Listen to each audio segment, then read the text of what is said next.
Hello po guys. Para po sa mga monetize na channel, kailan po ba ito maging demonetize? Yan po ang ating pag-uusapan sa bidyong ito. So para sa inyong kaalaman kung paano ma-demonetize ang ating account, kung kailan ba ito ma-demonetize, para maagapan po natin, please watch po nitong aking video. Siya! Let's go! Hello po guys! Good morning! Meron lang po akong ibabahagi sa inyo. Nung nakaraang araw, nagkalkal po ako ng info tungkol sa aking isang YouTube channel. Nakalkalan ko po yung info tungkol doon sa monetization. Nakalagay po doon ang aking watch hour ay 49 na lang. So, ibig sabihin pala nun, dahil pinabayaan ko na yung channel ko na yun, na-drain siya. Na-drain. Tapos ngayon, nagkaroon ulit ng mga watch hour hanggang umakyat. Nagkaroon ng 49 watch hour. And then, nakalagay doon na kailangan ma-reach ko yung 4,000 watch hour sa loob ng isang taon para maibalik ang aking monetization. Medyo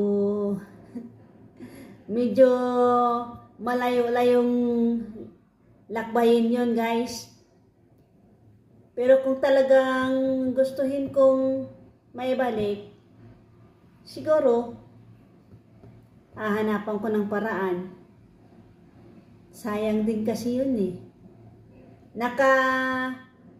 Naka-associate yun doon sa aking bagong account, yung kanyang revenue. So kapag namuni ulit siya, madagdagan yung revenue. Yung revenue nitong isang account ko na to, mai-add doon sa revenue ng bago kong account. So, maybe, susubukan kong ibalik ulit. So, ang ibig po sabihin nun pala guys, kapag ang inyong, or atin, kasi yung sa akin nangyari, kapag ang ating channel ay bumaba ng 4,000 watch hour sa loob ng isang taon, mademoni po tayo. Mawala po yung ating mga ads. So, para maibalik yung mga ads, kailangan na naman nating paangatin yung ating watch hour hanggang umabot ng 4,000 or more than pa. So, abangan na lamang po natin kung ano ang gagawin ko. Kasi, nanghihinayang din talaga ako na nademoni yung aking isang account. Although, iniwan ko na yun, pero di ko kasi alam kung ano ang rules talaga para mademoni. So, pinabayaan ko lang, kampante lang ako kasi nandyan lang naman yung ads, hindi naman nawawala. Pero paglipas ng mga taon, nawala na yung aking ads.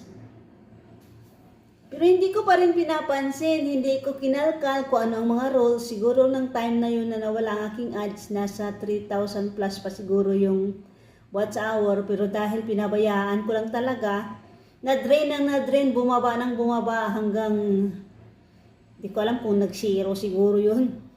Pero ngayon, umakyat ulit, kaya naging 49 watch hour na. So, I wish na mapaakyat ko ulit yun bago matapos ang taon na ito. Nang maabot siya ng 4,000 para mabalik ang monetization. So, yan lang po aking may share. Maraming salamat po. Thanks for watching.